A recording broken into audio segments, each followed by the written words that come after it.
HR के हवाले से जो है आप जो ट्रेंड आपने मुतारिफ़ कराया था, बिज़नेस और ऑपरेशन की तर्ज पे एचआर की अपनी एक हैसियत है और उससे कोई भी जो है ना वो उसको वो नहीं कर सकता, नेगलेक्ट नहीं कर सकता।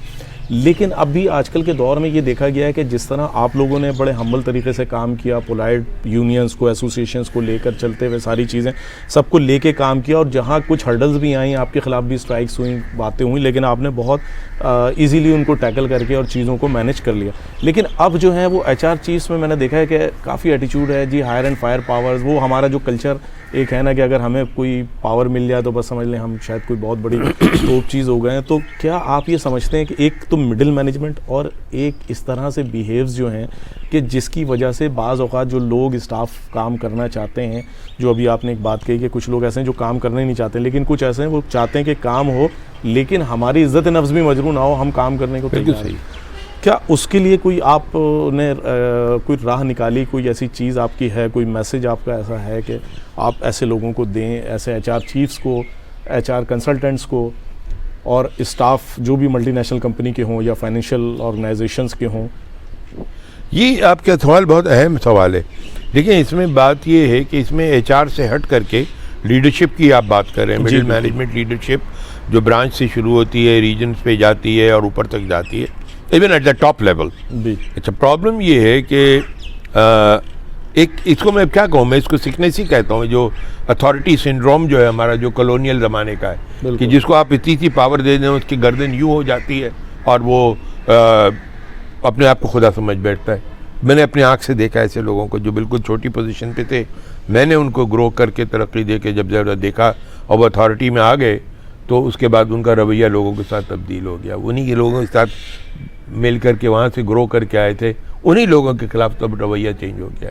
बिकॉज हम सब के अंदर एक बैठा हुआ है वो जो कि अथॉरिटी को एंजॉय करना चाहता है, बादशाहत चाहता है, मोनार्की चाहता है अपने अंदर। छोटा चाहे इतनी सी एरिया में आप बैठा दें, मैं वहाँ का बादशाह हो गया। अब यहाँ पे कोई चाहे वो थानेदार तो बहुत बड़ी चीज़ है, किसी जगह भी आप बैठा दें किसी को अथॉरिटी दे करके, पासपोर्ट ऑफिस चले जाएं आप, अब तो शनाख्ती कार्ड वगैरह सब डिजिटाइजेशन से बेहतर हो ना। तो वो मगर जो पुराना जो सिस्टम था जिसके साथ आपको काम पड़ गया वो आपकी अथॉरिटी हो गया। बिल्कुल। अच्छा, वो सोच जो है वो एक क्या कहूँ मैं, कोरोना के पेंडेमिक की तरह वो हमेशा से ही रही है वो कम वक्त। अच्छा, अब ये है कि जो मिडिल मैनेजमेंट है आपके, स्पेशली ब्रांच मैनेजर फिर बहुत बेहतर हो गए, लेकिन जो रीजनल और एरिया चीफ वगैरह, हालांकि वो नए लोग हैं, वो नई जगह से पढ़ करके आए और नए उन्होंने उन इदारों में काम किया है जहाँ पे अथॉरिटी को कोई अहमियत नहीं दी जाती। बिल्कुल, आपकी सलाहियत को अहमियत दी जाती है।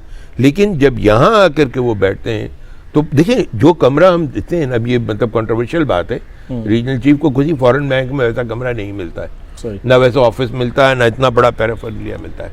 तो जब आप मुझे ले जाके वहाँ बैठा देते हैं तो मैं तो समझता हूँ यार ये कुछ हो गया हूँ मैं अब।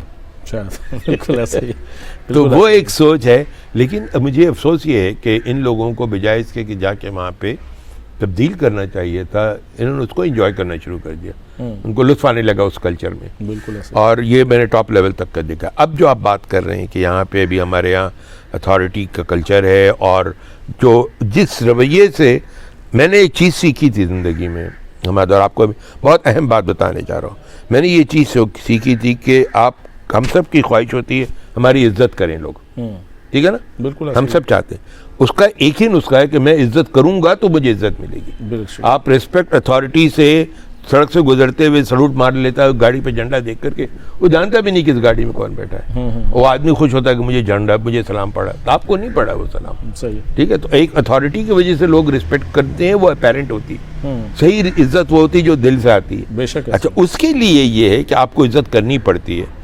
मैं बताने ये चाह रहा हूँ, आपको पता है कि पहली मर्तबा जब हमारी यूनियन मैनेजमेंट नेगोशिएशन अभी बैंक में आई, शायद ये 2000 की बात है या 2001 की बात है, तो मैंने खुद इतनी बड़ी यूनियन पहले कभी हैंडल की नहीं थी। आपको तो पता है जो रवैया था यूनियन का भी वो पुराना, उन्होंने भी वही सीखा था कि जाओ लात मार के दरवाज़ा खोलो, ये काम है। लेकिन अल्लाह का बहुत करम है, बहुत अल्लाह ताला का करम है कि मैंने उन सबको इज्जत से डील किया, सब ने मुझे इज्जत दी। एक मौका भी मुझे ऐसा नहीं आया है कि किसी भी एसोसिएशन की तरफ से या इसकी तरफ से कि मैं ये कहूँ कि उन्होंने मेरे साथ बदतमीज़ी की या उससे बात की। सब ने हमेशा इज्जत से मोहब्बत से बात की, इसलिए कि मैंने उनको पहली यूनियन नेगोशिएशन में, और आपको मैं बताया तो आप डॉक्यूमेंट कर लीजिएगा, पूछ लें कहीं पूरे पाकिस्तान में कहीं भी ये नहीं हुआ होगा कि मैं जब नेगोशिएशन होने लगी तो मैंने एक कंसल्टेंट बेचारे फौत हो गए, रमीज़ अल्लाह वाला, बहुत बड़ा ज़बरदस्त, मैं उससे बहुत अल्लाह मग़फ़रत करे उसकी, बहुत प्यारा आदमी था। उसको बुला के मैंने कहा रमीज़ तुमको नेगोशिएशन स्किल्स पे ट्रेनिंग करानी है। तो उसने कहा ठीक है करा लेते हैं। तो मैंने कहा तो कहते हैं यूनियन की करानी है मैनेजमेंट की? मैंने कहा हम दोनों की साथ करानी। ज़बरदस्त। तो ये आप याद है जो मोहम्मद अली मेमन और ये सारे जो बच्चे थे उस ज़माने, इनसे ज़रा अगर आप पूछेंगे, एक कमरे मैंने सारे ACVPs को बैठाए जो नेगोशिएशन टीम के थे, सारे हमारे ACVP और सारे यूनियन के एक साथ बैठ के इदारे में इस तरह से ट्रेनिंग ली हमने जैसे हम लोग साथ क्लास में बैठे। माशाल्लाह। तो वो मुझे ये लगा कि उसका बहुत इम्पैक्ट आया। लोगों ने कहा कि यार हम कोई ये नहीं है, हम दोनों एक ही इदारे का मुलाजिम हैं, हम दोनों एक ही इदारे की भलाई सोच रहे हैं, तो हम इसको सोच को साथ लेके चलते हैं। बिल्कुल सही। भाई देखिए आपकी ज़रूरत है, कुछ बैंक इदारे की ज़रूरत है, कोई पर्सनल चीज़ नहीं है यहाँ पे। बिल्कुल आपके लिए बात है कि लोगों ने आपको इलेक्ट करके लाया है, वो आपसे बहुत तवक्कुआत वाबस्ता किए हुए हैं कि आप तनख्वाह बढ़ा देंगे, महंगाई के हिसाब से ये कर देंगे, वो कर देंगे। इदारे का ये है कि हम अभी लॉस कर रहे हैं या जो भी है, लेकिन इस हिसाब से हम तनख्वाह बढ़ाते रहे।